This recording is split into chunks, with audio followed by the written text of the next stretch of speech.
Öncelikle bu felsefi yolculukta bize ilham veren Kitap Felsefe kanalına abone olmayı unutmayın diyelim.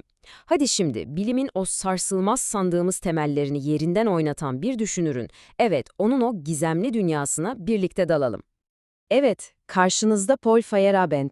20. yüzyıl felsefesinin belki de en kışkırtıcı, en anarşist ama aynı zamanda en insancıl seslerinden biri. O sadece bir filozof değildi. Hayır, o aynı zamanda entelektüel bir provokatördü, bir kural yıkıcıydı.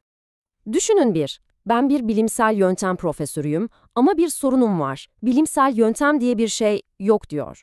İşte başlangıç noktamız tam da bu. Bizzat kendisinden gelen, insanın aklını durduran bir paradoks. Yani düşünsenize, bir bilim felsefecisi nasıl olur da kendi uzmanlık alanının varlığını reddeder? Bu nasıl bir şey? İşte bu sorunun peşine düşeceğiz. Mantıksal pozitivizmin tam kalbinde yetişmiş, Karl Popper gibi bir devin öğrencisi olmuş bir adam, nasıl oldu da bilimin en amansız eleştirmenlerinden birine dönüştü?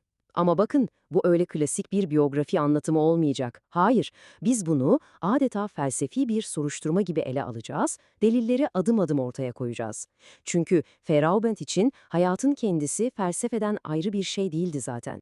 Peki bu adımı anlamak için işe nereden başlamalı? Elbette en başından. Ama bir kütüphaneden değil. Savaş öncesi Viyana'nın o çalkantılı, o sanat dolu dünyasından. Genç Feyerabend için dünya gerçekten de bir sahneydi. Düşünün, Viyana'nın etrafındaki ormanlarda saatlerce tek başına dolaşıyor, Goethe'den, Shakespeare'den tiradlar atıyor. Yani onun için hayat ilk andan itibaren drama ve performansla iç içeydi. Bu durum ileride göreceğimiz o tiyatral ve kışkırtıcı kamusal kimliğinin de bir nevi habercisiydi aslında. O, gerçekliği katı formüllerle değil, bir hikaye, bir anlatı olarak algılıyordu. Ve bu öyle sıradan bir entelektüel merak falan değildi. Hayır, bu ifadeye, şarkı söylemeye duyduğu derin, köklü bir sevgiydi. Kimliğinin en temel parçalarından biriydi. Kendi de söylüyor zaten, güçlü bir sesi olduğunu. Yani Feyerabend'in için hayat adeta bir performans sanatıydı. O, sahnede olmayı seviyordu. İşte bakın, bu sözü çok önemli. Bilimin de bir mantık problemi değil, bir hikaye olduğunu gözden kaçırdılar diyor. Bu, onun ilerideki felsefi kopuşunun belki de en önemli ipucu. Yani o katı, soyut analizler yerine hikayeye, anlatıya, olayların kendisine odaklanması. İşte bu tercih onun bütün düşünce dünyasını şekillendirecekti. Peki, hikayelere bu kadar düşkün olan bu adam nasıl oldu da kendini aklın en katı kalesinin içinde buldu? Hadi gelin, onun daha sonra adeta dinamitleyeceği o felsefi düzenin tam kalbine yaptığı yolculuğa bir bakalım. Şunu anlamak çok önemli. Feyerabend, eleştirilerini öyle dışarıdan, bilmeden sallayan biri değildi. Tam tersi. Viyana'da Wittgenstein gibi devlerle yüz yüze tartışmış, Popper'ın fikirlerine o kadar inanmış ki bir zamanlar kendini sadık bir Popper'cı olarak tanımlamış. Yani o sistemin tam içindeydi. Parlak bir içeriden biriydi. Adeta kaleyi yıkmak için önce kaleyi içeriden fethetmişti. Bakın şu fotoğrafa, bu kare durumu o kadar güzel özetliyor ki, soldan sağa Rudolf Carnap, Herbert Feigl ve bizimki Feyerabend. Yani mantıksal pozitivizmin, Viyana çevresinin en baba isimleriyle aynı karede, aynı entelektüel ortamda. İşte bu yüzden onun ilerideki isyanı bu kadar önemli, bu kadar derin. Çünkü o tam olarak neye karşı çıktığını çok iyi biliyordu. Ve yükselişi gerçekten de çok hızlı oldu. Bakın, 1948'de Alpbach'ta Karl Popper ile tanışıyor. Sadece birkaç yıl sonra 1952'de London School of Economics'te Popper'ın bizzat öğrencisi oluyor. 1958'e geldiğimizde ise artık Berkeley'de ders veren bir profesör. Yani 20. yüzyıl bilim felsefesinin en prestijli, en önemli merkezlerinde fırtına gibi esiyor. Ve işte geldik hikayemizin doruk noktasına. O entelektüel patlamanın yaşandığı, Feyerabend'e Feyerabend yapan o anlara. Epistemolojik anarşizm. Kulağa biraz korkutucu geliyor değil mi? Ama hemen netleştirelim. Feyerabend'in anarşizmden kastı ortalık karışsın, kaos çıksın değildi. Hayır, bu tek bir, her şeye uyması gereken katı bir bilimsel yöntemin tiranlığına karşı insancıl bir isyandı. Onun meşhur sözüyle bilimde ilerlemenin tek yolu her şey uyar demekti. Çünkü ona göre bilim kuralları körü körüne takip edenlerle değil, Galileo gibi gerektiğinde tüm kuralları cesurca çiğneyenlerle ilerlemişti. Peki neden tek bir yöntem bu kadar tehlikeliydi ona göre?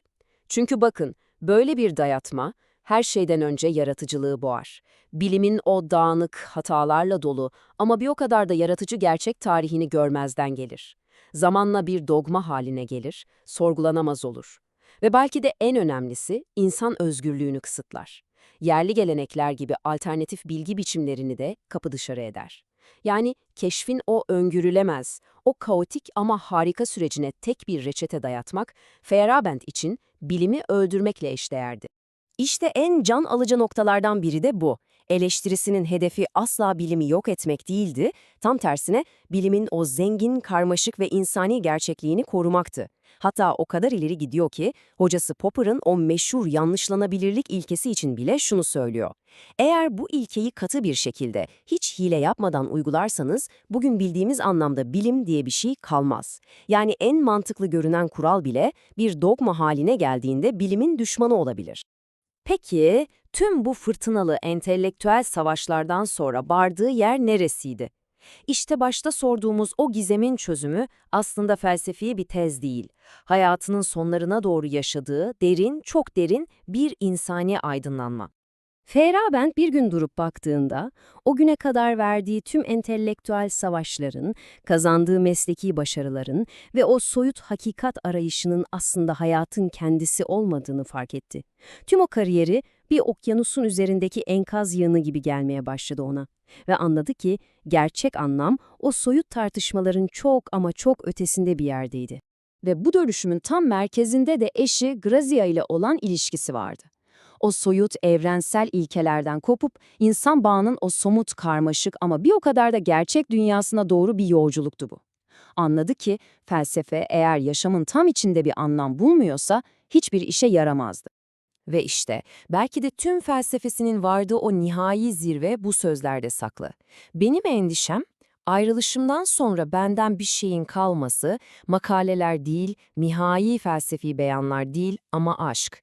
Umarım o kalır. Hayatını o evrensel yöntemlere, o büyük sistemlere karşı savaşarak geçiren adam, en sonunda gerçeğe en yakın şeyin soyut bir sistem değil, somut bir bağ olduğunu söylüyordu.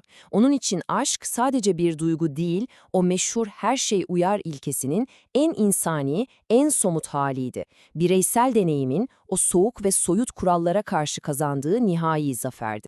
Peki, Feyerabend'in bu inanılmaz hayat hikayesi bize ne öğretiyor? Belki de şunu, en derin felsefi hakikatler o büyük, cafcaflı sistemlerde değil, insan deneyiminin ta kendisinde, onun o karmaşık, çelişkili ve bir o kadar da güzel hikayesinde saklıdır. Belki de en iyi yöntem, tüm yöntemlerin ötesine geçip hayatın kendisini tüm çelişkileriyle kucaklamak, her kuralı sorgulamak ve en sonunda tüm o sistemlerin üzerinde duran o basit ama en güçlü şeyin insani bağın değerini anlamaktır.